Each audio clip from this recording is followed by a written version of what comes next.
This video has been inspired by my friend Kaylee, who is a beauty vlogger. If you like beauty, then check out her account. I will pop the link into the description. This video is the 10 books that I would buy if, for whatever reason, the unthinkable happened and I lost my library. So if I had to buy my books again, what 10 books would I start with?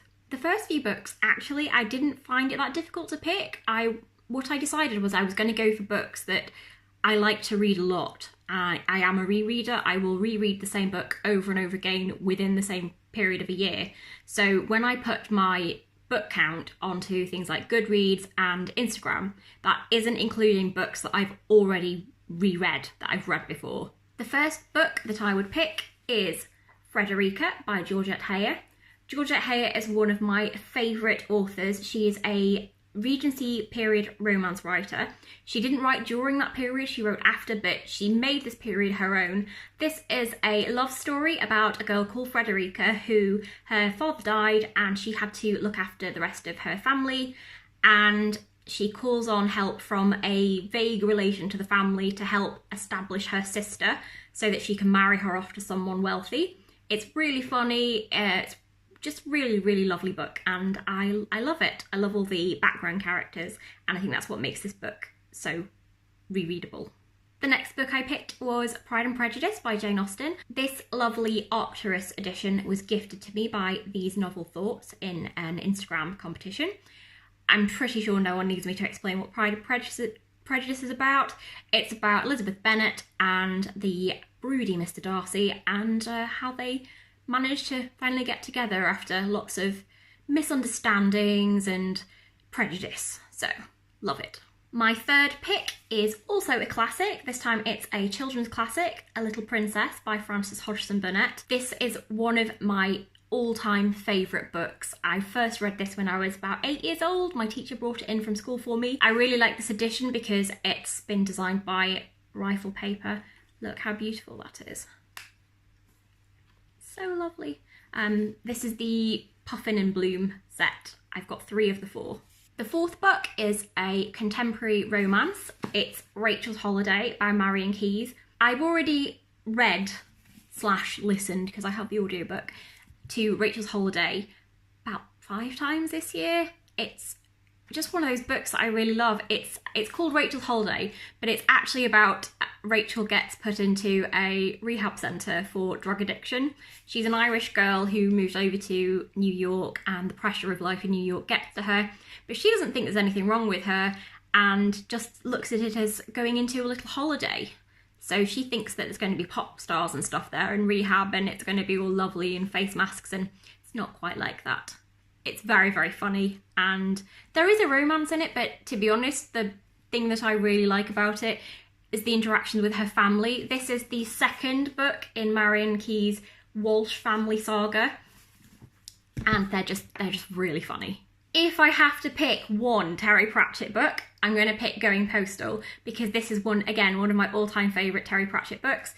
It's in the Discworld series, but it's sort of to the side of the Discworld series. It does have a few of the familiar characters, but mostly it's about the con man Moist von Lipwig, who gets caught getting a lot of money from people, and as punishment the patrician makes him into the Postmaster General and tells him he has to sort out the post office. And there's this whole rivalry going on between the post office and the Clacks, which is a semaphore company. It was very reminiscent for me of Royal Mail versus DPD and Hermes and all those things a few years ago. But it's very funny. I love Terry Pratchett. He's a genius. I'm comforting myself with the fact that even if something did happen to all my books, I tend to buy about 10 books a month, so it wouldn't take me long to get them all back again. The 6th book is Loriel by Garth Nix, which is the second book in the Old Kingdom series. Why am I picking the second book in a series? Because this one's my favourite. You probably need to read the first book first, but this is I always reread this one. I've read this one already 3 times this year. I feel like I haven't done it justice.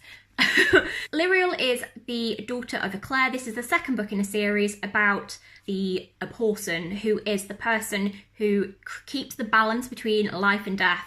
They make sure that people die when they're supposed to die. They don't murder people, but it's more about making sure their spirits have gone through to the afterlife and they don't come back to life and torture people and kill them and act as slaves for evil magician type things.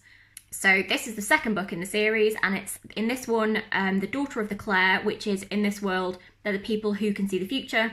Loriel is a Clare, but she can't see the future. She doesn't really know what her destiny is. She feels very left out of things with her family, and this book is about how she finds her place in this world. And she also has this really cool companion called the Disreputable Dog, or the Disreputable Bitch if you want to be technical about it.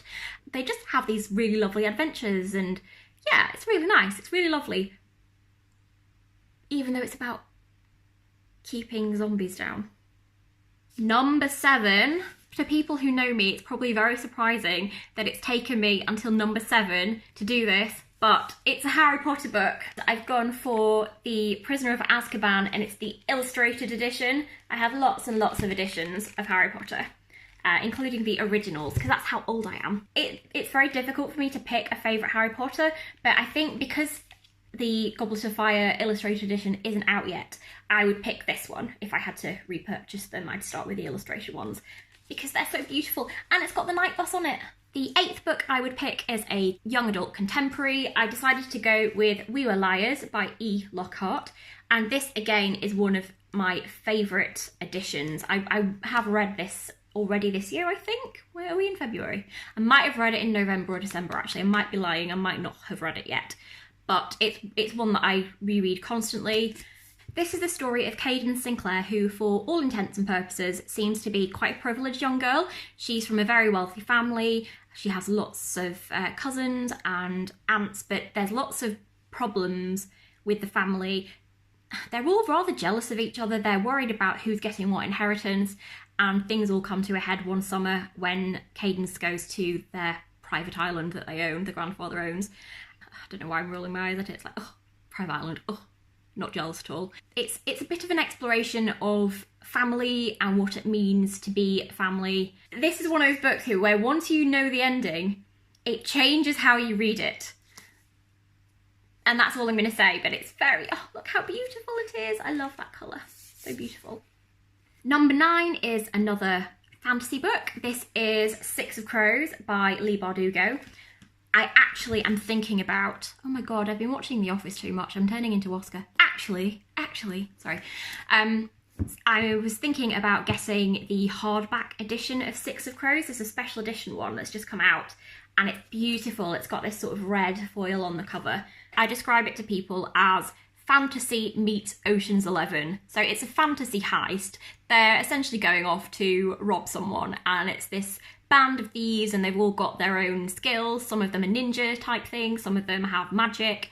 It's really interesting and fun, and combines two of my favourite things, heists and fantasy. Oh, that's going to bugger everything up now, isn't it? Because I've knocked the camera. I'm not going to be centred properly. I don't think I am anyway, actually. The final book that I've picked is Cress from the Lunar Chronicles. Again, I've not gone for the first book. I've gone for the one that I like the most and would reread. But these are the retellings of classic fairy tales in a advanced futuristic world. And this is the third one, which is Cress. This is about Rapunzel. Don't know what else to say about it, really. It's funny, and it's spacey, and it's fairy tales. Yeah, everything you want in a book, if you're me. Right, so those are the 10 books that I would buy if I had to repurchase my books now. That's what I'd start with. I'm just going to add that rider in there. I'd start with these. These would probably all come back as well. Thank you for watching.